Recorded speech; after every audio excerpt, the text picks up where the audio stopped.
Live? Are we live? Are we live? Are we live? Are we live? Are we live? Are we live? Are we live? Let us know if we are live, and then we can talk about the New York Football Giants, and more specifically the Senior Bowl. So we'll talk about all of that. We had a great day watching day 2 of the practices. The only bad thing about day 2 of the practice means that day 3 of the practice is coming tomorrow, and then it's going to be over. But let us know if we're live. We are live, says the people. Day 2 of the Senior Bowl, Mobile, Alabama, myself, Bobby Skinner, Justin Pennick, and the football grump of the Just Giants podcast. Brought to you by Corona. Brought to you by Corona. Live Corona. Corona is live. How'd you guys like day 2? Day 2 was, we were a little down on day 1's practice. Day 2 was much better in my opinion. A lot more things that I enjoyed. The players brought the heat. The weather brought the heat. Yesterday we were doing this show and we were like, I'm cold. This is a typical day 2 of Mobile. Except you got sunburned yesterday. Well, I went full, like, I had my hood up the entire day. Yes. So the whole first practice I had my hoodie on and hood up, and I could not do that for a second practice. So I had the sunblock up. It was really, really hot here.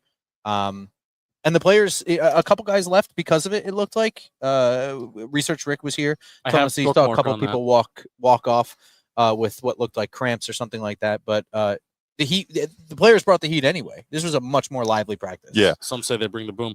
Our lad's side, David Sy. It was Walter Nolan and Princely, Ole Miss, walking off with trainers during team period. It appeared not have confirmed if it's injury related. Walter Nolan, I think Princely is kind of hyped up a little bit too. Mm-hmm. So hopefully they're not done. Yeah. Like hopefully they come back tomorrow. And we talked about on our recap that we're going to put out as soon as this live stream ends. We're going to put out the recap on JM Football. We'll drop the link in this chat. I'll put my hood down so I'm not a fool.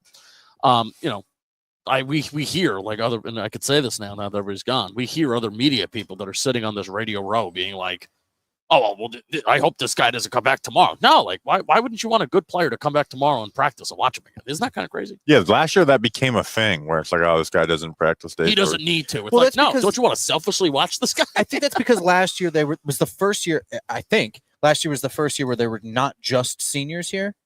Is that right? So there were some people here that maybe only needed like a day's worth of stock to go up. I don't think there's anyone here who's been so dominant that they should be leaving after 2 days of practice. If you want to skip the game, maybe. Oh, absolutely not. Yeah. Like skip the game. Mike Green had a great play. The idea that he's been so dominant down here that he doesn't like that day 3 is like, nah, he hasn't been that dominant. Like he hasn't even been dominant. He's been good. Yeah.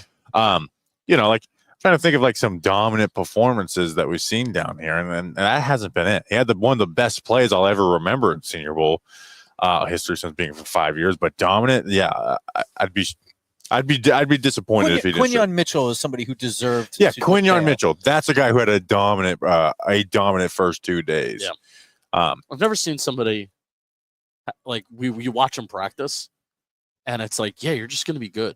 Yeah, I've never seen that before.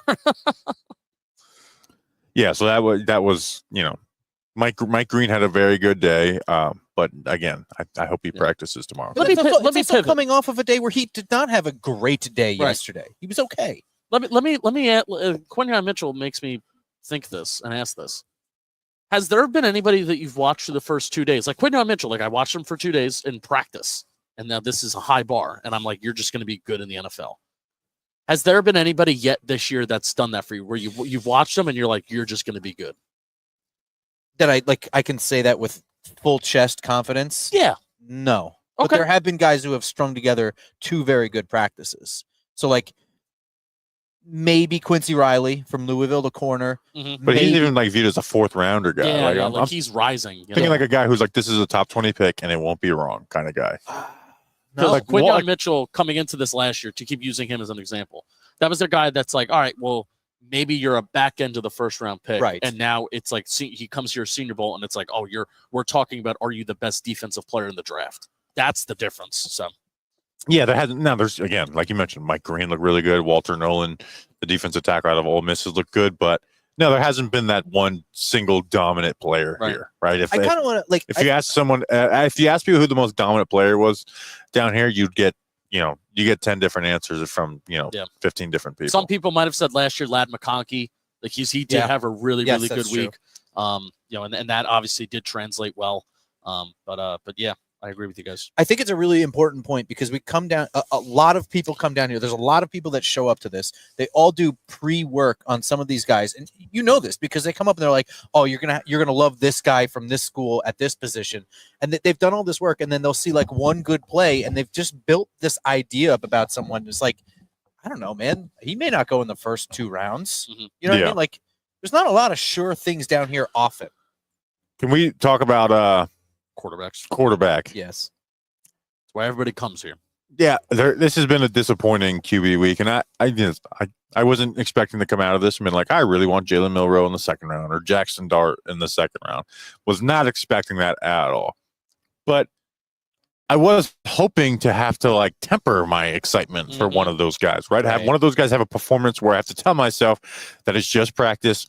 The film is what matters. That hasn't happened for anybody. Even like I think Dylan Gabriel has played the best here. Yeah, but you're not going to take Dylan Gabriel. Well, that and he hasn't been that very extreme. He hasn't been super impressive, right? Like the quarterback I've actually just enjoyed watching the most is the one from Canada, because at least even if he makes mistakes, at least he throws the ball with confidence, and you can see him zip it down the field a little bit. With the other guys, you haven't seen that at all. I mean, I'm going to flat out say it. I'm disappointed.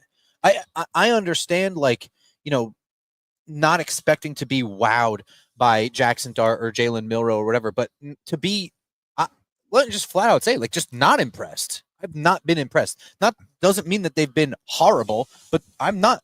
Has anything moved the needle positively for you on any of these guys? Oh, not at all. It's been almost. I mean, Jalen Milroe has looked just flat out bad. Jackson Dart has been unimpressive. Dylan Gabriel's not a real option. Like, again, like if you ask me which quarterback do I walk away from the first 2 days wanting with their respective where they're going to go in the draft, it's like I want Taylor Elgersma in the 7th round of Canada. Like, I know I've been kind of obsessed with this kid, but like if that's the dart that I want to throw. Not on Jackson. And now maybe Jalen Milroe ends up being a 3rd round pick. And right now we're just so early in the process that quarterbacks automatically get bumped up, and then reality can hit closer to the draft, and you get some more realism there. But there just hasn't been that. I do want to save our full thoughts on the QBs for the the final podcast of the week. Right. But just like coming on these and being impressed with the quarterbacks is fun, and that just hasn't happened. There has not been a quarterback performance that has been impressive down here. I mean, you just mentioned it that we're gonna have to go on the show and talk about quarterbacks tomorrow. That's not something I'm thinking about it now. It's not something I'm looking forward to, and I don't even have like a ton of takes from it. Like, what are you supposed to say about Jackson Dart's week, man? You know what I mean? But the thing is, like, it's not been so bad. Like, you're not seeing balls thrown at people's feet. You're not seeing people airmailing things. They're just not pushing the ball. Like, there's been nothing to speak of. Just nothing, positive or negative. Yeah, it's been pretty bad. I want to keep these as more live streams, so the chat asks questions. I know we don't. Whenever we go live, we kind of just talk and don't pay attention to the chat. Get some questions in, and we'll try and get in there, because we're not going to hit every player on the recap. So we'll try to get into that. Is there anything like Giants related from the day that we saw Mike Kafka this morning? We did, and it was so I was leading the pack of people. So He's the lead dog. So I saw him. Is there a ringing in your ear too? No. Are you okay? No, it's good. It's good. It's good. It's good. Okay. So yeah, I was the lead pack. Mike Kafka is approaching us, and this is the bridge that's connecting the convention center to the parking garage. So we were done with interviews this morning, walking back to the parking garage, and there's Mike Kafka. And I'm like, I'm not even thinking about what I'm going to say. I'm going to say, "Good morning, nice to see you." That's what I said, or coach, or something like that. And that's exactly what I said. And it went well. And he said, "Oh, nice to see you. Good morning." And it was one of those things where it's like, "Oh, I know you guys. I recognize you guys." So that was cool. I consider Mike Kafka to be a friend now, because it was a genuine "Oh, nice to see you too. Hope you're doing well." Well, Mike Kafka's a nice guy. He is a nice guy. But if I didn't feel the genuineness, any information on he was. If I didn't feel it, I wouldn't consider him a friend. Yeah, now he's our best friend. He'll be Yes. on the show tomorrow. Or Yep. he's gone and going to New Orleans. One or the other. Oh, should we try and get a clip from him after practice today? And tomorrow. tomorrow, and then put that on the podcast, like interview with Mike Kafka. Good luck. Yeah, good. Yeah, you and Jeff, go ahead. I mean, you can body people to get in front of them. So Jeff can ride on your shoulders. Let me I mean, there's also a chance that he may see you and be like, "What's up?" Like, oh yeah, I'm talking about after practice when they do the media availability. that's what I'm talking about. You go on the field. I hate media availability. Though. Yeah, well, you do it. You brought it up. You do it. I'm not doing it. I already did it once at the Senior Bowl with Joe Judge. You did it with William Byron. You have way more experience with it than I do. William Byron. Oh yeah, that was a media scrum. Mark Sullivan asked, when will we get a closer look at Shador in camp? So that's a good question. Combine. And it'll be I think within. you're talking about podcast wise. Yeah, for us, we are full pod, but we'll watch the film. We'll tweet out our opinions on the quarterbacks and stuff. Yeah, I think that's going to be one of the first things that we do. Yeah, I have to put out a pre-free agency mock draft. I have to give my full write up on those two guys before I put that out.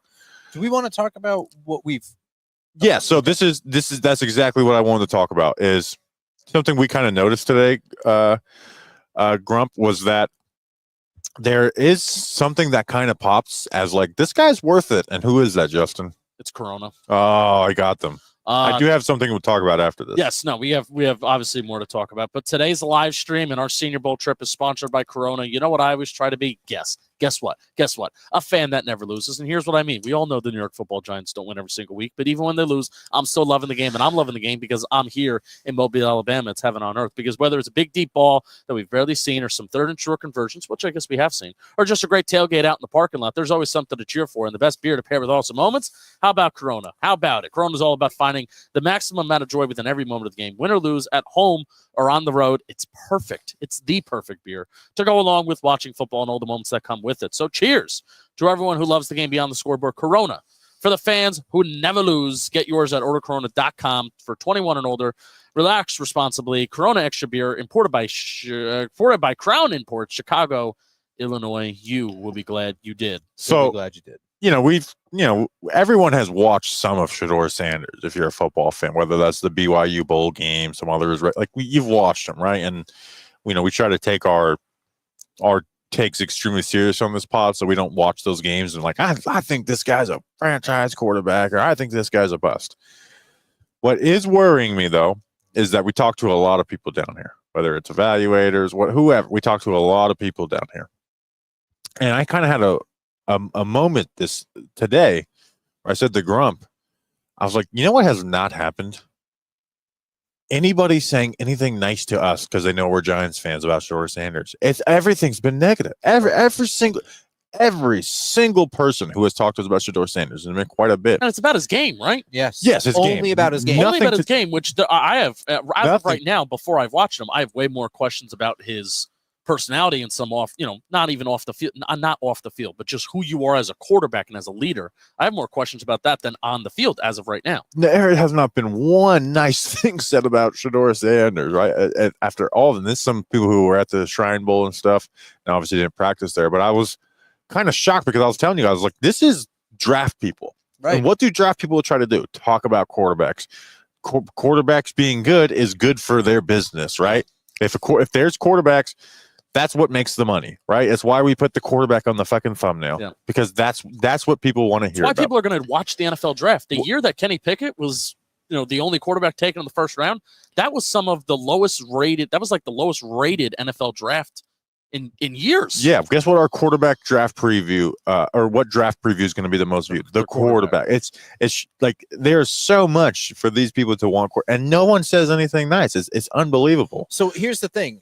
Down here, draft people, when they're talking about players, more often than not, it's like overly positive, like too positive. Yeah, like they'll find a they're trait afraid to criticize. It's annoying, and they'll be like, "Dude, this guy's going to be great." And they'll be talking to you about like a guy who might go in the 3rd or 4th round, and they'll elevate the way they'll describe him. It sound like like he's really going to change a whole franchise. And for a major quarterback prospect, a major public figure, nothing positive. The most positive thing I heard the whole time down here. We just hear accurate and tough. Well, no, but the most positive thing I've heard is I have a slightly higher grade on him than Cam Ward because I value X trait over Y trait. That is the nicest thing I've heard. It's, to say over Cam Ward, who's probably going to go first, that sounds really, really good, but it's not overly positive. People do like Cam Ward, though, when you talk about them. No one says he's perfect or anything, but they do like Cam Ward. And I went to the Pop-Tart Bowl and watched Cam Ward live and was pretty fucking excited about him. So we'll see. We're so early in all this stuff, and like like Mark asked, when will we do it? Within the next month, because basically have to have that done for the pre-free agency mock draft. Yeah, but I think we're gonna get. I mean, we'll fire off tweets, we'll fire off some videos and stuff like that. We'll have a film breakdown out on Shador in the next month. Probably even before we get to the. Is it going to be are we going to do this the first draft preview episode is going to be quarterbacks? We're not going to wait till last. No, yeah, right? We do the first will be the quarterback. Okay, so there you go. So the first draft episode of April will be the full podcast, but we'll fire off some stuff before then, definitely. Yeah. Let's see. How did Jonah Savania look? He's an Arizona offensive tackle. He looks like a guard. Yeah. Like he hasn't had like a good week, but he hasn't had a terrible week. When I watch him, look, this looks like a guy that's going to move to guard. And I know he's got like high second value. Anything you've seen from the past 2 days that's changed your opinion on a player either positively or negatively? Now, so here's the issues. We haven't watched the 80% of the guys who are playing here. I guess we could talk about positively. Like, who are we high on? There's the Gray Zabel, the guard out of North Dakota State, who was a tackle for them. Like, I come away from him. Like, I think this is a guy who probably going to go early second round. Even some people here were saying late first. Very positive. Like, and that's a guy who I'm gonna go watch him play Colorado and whatever his best competition is. But he also played tackle, and so this is the first time. This is the only exposure we'll get to him at guard. That, I'm try to not use the Senior Bowl as more than 10 to 15% of your evaluation of a player. With Gray Zabel, I'll use 50% of the Senior Bowl is my evaluation, as long as the film matches up somewhat well. If the film was totally different, then I will throw the Senior Bowl away. But the two interior defensive linemen that look to be value guys now, Cam Jackson from Florida, who I love, man. I mean, I'm basically going to talk about the two heaviest guys here at the Senior Bowl. Cam Jackson, who's around 338 pounds, and then Caldwell. What's his first name? Jamari Caldwell. Caldwell from Oregon, who's 342 pounds. I don't know if this is going to impact would this impact Dexter Lawrence nose tackle type shit, but these two guys are strong, and I think Cam Jackson's strong. I think Cam Jackson's stronger. He's also going up against better competition, like with the second practice with a lot of the SEC guys. Yeah. So Cam Jackson from Florida, but they're consensus ranked around the same right now, and all this shit's going to change Senior Bowl, Combine, and all that kind of stuff as more boards start to be released and updated. But those are two guys. Like, if you hey, I think we're all big believers in wanting the Giants to add interior defensive line depth, and particularly through the draft this year. And it is a position of need for the Giants this year. So those are two guys with size, with strength, that I am really loving after this week. And I'm excited to see, number one, what their metrics look like, if they can rush the passer. And then number two, what their film looks like. Yeah, Omar, he didn't practice today, but Tennessee's defense tackle, Omar Norman-Law, who's not the biggest guy, but he was disruptive at Tennessee. He played with good pop and strength. Yeah. Aeneas Peebles from Virginia Tech. Yeah. Right. And this guy has not had the best practices, but Emory Jones, the offensive tackle from LSU, we interviewed him yesterday. Now, Shamar Stewart had a great rep and a sack against him today, right? So very bad. But what I see in Emory Jones is, and they're not, I don't think they've even worked him at guard at all. I do think he's going to be a solid guard. He actually reminds me a little bit. Okay, so he reminds me of Jamar Salyer, the Georgia tackle a couple years ago who was down here, where it's like, yeah, this guy's not a tackle. May be able to play, some swing there, but might be a solid guard in the NFL. Like, he reminds me a little bit of Jamar Salyer out of Georgia a couple of years ago. So he hasn't had great practice, but as much as he's had some bad reps, he's won versus the top guys in this too. We talked about Mike Green earlier. Mike Green's worst rep today was against Emory Jones, the tackle out of LSU, and he's a big dude too. Josh Connerly, for me, still really high on him. Came here high on him, walking away from here high on him, I think. Did we even talk about Mike Green yet? We did not talk about Mike Green yet, but They have to watch the football, the Yeah. jam football, because you have to watch Mike Green highlight play today. One of the more awesome 1v1 reps you'll ever see. you have to watch the jam football. You have to breakdown. watch the jam football recap video. we did preview that That's he the had a first thing. highlight play. Yeah. Yeah. But Josh Connerly at left tackle, I think he solidified that he belongs at left tackle in the NFL. He got some things to work on for sure, but one of the few guys. No, I feel like there's a lot of guys this year, especially where we're like, this tackle's going to be guard, this tackle's going to be guard, this tackle's going to be guard. Yeah. Well, it seems like a year where there's not a lot of guards that you like view highly, so maybe that's Could be why. what it is. Yeah. Let's see what we got in the chat. Mike Green blew up the tackle. He did, but you're gonna have to watch the jam football. It's worth watching anyway. Oh yeah, it's a good break.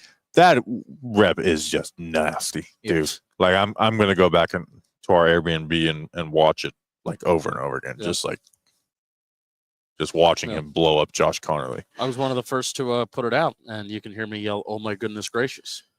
Are you guys ready for Zach Robinson in 2026? Yes, I am. Anything you've seen from the past 2 days that has changed? We did that question. Yeah, look down. There's one from Nick that I don't know if you want to touch on or not. What's some unexpected chatter you've heard from others so far? Well,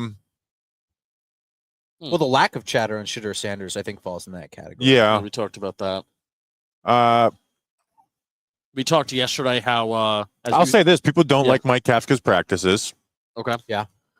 And it seems like Kellen Moore is getting that Saints job, so I think we can put that to bed. That Kellen Moore will be their head coach once the Super Bowl's over. The other thing is that there's like not much, like everyone just kind of feels like Shane and Dable are kind of like just like there. Yeah, like it's a lame duck season. Yeah, like they just feel like truly like two lame ducks for this season. And can I tell you? So I think we did get it confirmed that Chris Mara is here, and that was him. And he was there yesterday. When is the last time he's been here? That's you know what I mean? Research Rick and I were talking this morning. And I asked them, I'm like, people are saying like in that when I got that shot of the suite, people are saying that's Chris Mara, and I'm like, is that actually him? And he was like, yeah, I think it's him. And I said, what would bug the shit out of me is, forget his presence, right? Because number one, his presence, regardless of what say he doesn't have, that's not what I'm arguing, right? Just the fact that when's the last time that he's been part of this process? And there are scouts, there are people that work almost 365 days a year where they're responsible for this shit. And this is their, do or die, make or break. Your suggestion could change an organization and then get you promoted to here, there, and everywhere, and your life could be set up. Meanwhile, there's him who has his, he has his pen and his pencil and his pen and his paper, and he's taking his observations. What work does he do? It would bug the shit out of me. Forget his influence of just being in the room and what say he has or doesn't have. That's the kind of shit that just bothers me, man. Hearing the story that he left day 3 of the draft because he had to go watch his horse race. Unreal. He should have never been allowed in the draft room ever again after that. But so why is he welcome back? Well, and the other part of that is that 3 years ago when they fired Joe Judge and Dave Gettleman, the Mara's involvement in the building was highly talked about. And you remember what was Chris Mara doesn't really do much anymore. That was their spin on this guy with his big titles. Like, he doesn't really do much anymore. At least Tim McDonald is like kind of a younger guy who, is in the grind, whether he's good or not. Exactly. His influence is like, I'm not happy with Tim McDonald being here. Because if he was great, I feel like we'd have to have more evidence of that. But at least he's doing what the job requires. With Chris Mara, it's just like, all right, well, basically we just have, let alone like, I'm sure there's times, even though it's tough, that Tim McDonald sides with them if they have like some disagreement or gripe with John Mara. You're definitely not doing that with Chris Mara. No, that's just not happening. Where with Tim McDonald, they're on the road with all year round. That is not. You are not saying shit to Chris Mara about the way that about John's end of the season press conference or whatever. Yeah. So that was there. A lot of people noted about the 20-minute conversation with Mike Garafolo and Ian Rappaport yesterday of Joe Shane. And then continued today. And then it did continue? It did continue today. Me and Research Rick were watching that. And then they had the NFL Network report this morning where Garofalo and Ian Rappaport were sitting there and they were talking about, the Giants like Shedeur Sanders. And, I saw people criticizing online, well, it's why are they not keeping this a secret? Because it's not a secret, because I really think the Giants are infatuated with any quarterback that can maybe play for them that has a pulse. Well, I mean, let's be serious. It's the most important position in sports. The NFL draft is a draft like no other in sports. You do your due diligence on absolutely everybody when you're in this situation, right. A. And B, there's even some sentiment that, that this is a smokescreen. And if it's a smokescreen, then it's absolutely not supposed to be a secret. Yeah, and I know we talked about this in a little preview. I think smokescreen is one of the more... I think there's bad information out there. I think there's not a ton of, quote-unquote smokescreen stuff. My point being is if that's a theory among a not small group of people, then it's either they're doing their due diligence, or if it's smoke, then you would be intentionally putting it out there. So it's absolutely not a secret. So of course he's doing the interview. It's a very bad secret. No, I think if you ask the majority of people, who do you believe the Giants will draft with their first round pick? I think like Shedeur Sanders. That's my opinion of what will happen today, and it's been that for a couple months now. How has Walter Nolan looked? He's looked good. Today better than yesterday. Yeah, I kind of came down again. That's another guy, probably even more than Shamar Stewart, probably more than Edwards from Kentucky. Walter Nolan, I expected to kind of come in here and be the best player down here. He worked towards that a little bit more today. That's a guy, though, that I'm like, you know what? I think that's a guy that you have to let his tape speak for itself, because it does give you flashes of Kalijah Kancey, Johnny Newton, and he's out here saying that he thinks he can be the next Aaron Donald. I mean, that's high praise, Nick Cage. I don't, but nevertheless, yeah, you're right. I think that's a guy that his film is going to speak for himself, and I think itself, and he's going to be a first-round pick, regardless of what happens. Me and Grump and Research Rick were talking. It's like, could you imagine being here the Aaron Donald year? Oh yeah. Oh, yeah. That would be so fun. Yeah. I remember the clips circulating on Twitter at that time. Oh yeah. Of him just wrecking people. God, I can't wait until that happens again. He went in the middle of the first round. And Zach Martin, that's what Research Rick. It's the same year that both of them were here. And Zach Martin was kicking inside at that time too. He was a tackle at Notre Dame. Yeah. Have you spotted any other teams with the noticeable presence? I mean, yeah, all the teams have presence down there. I think the head coach I've seen the most on the field is Kevin Stefanski. I haven't seen many head coaches on the field besides Kevin Stefanski. I don't think head coaches really go down there. It's GMs and executives. It's the head coaches that are up there in the suites and in the stands that it's kind of harder to see. You have to really search for it. But yeah. So, let's see. I mean, do you guys have any? We're not finishing up this second, but we got a few more minutes. Is there any final thoughts that you guys want to run through? Do you want to schedule the video for 4:35? Great. Video's coming out in 2 minutes, so we'll wrap up, and then as soon as that video comes out, I'll drop the link, and we'll get on out of here. Yeah, but tomorrow's day 3. We will not have a live stream tomorrow, but we are filming a Talking Giants podcast tomorrow, and then that will be out on Friday. Yeah, really excited for it. So, actually, I'm not excited for it because that means it's over, and that literally makes me sad every single year when it's over. All right, so let's finish with this. What are we wanting out of tomorrow? I want one quarterback to have a fucking day. I want somebody to throw the ball. I want to see wide receivers and DBs fighting for stuff in team drills down the field. The only time we see downfield passes is in one-on-one drills. And Jalen Miller completed one, and it was like kind of a bad pass, and an offensive pass interference. So yeah, he threw a lollipop. And I had to double coverage. It was one of those things of I finally saw it, and I'm like, oh my God, we have to post this because this is the only thing that we've gotten. The bar is so low. Yeah, there hasn't even been I was posting it being like, I want you to rip this apart in a way.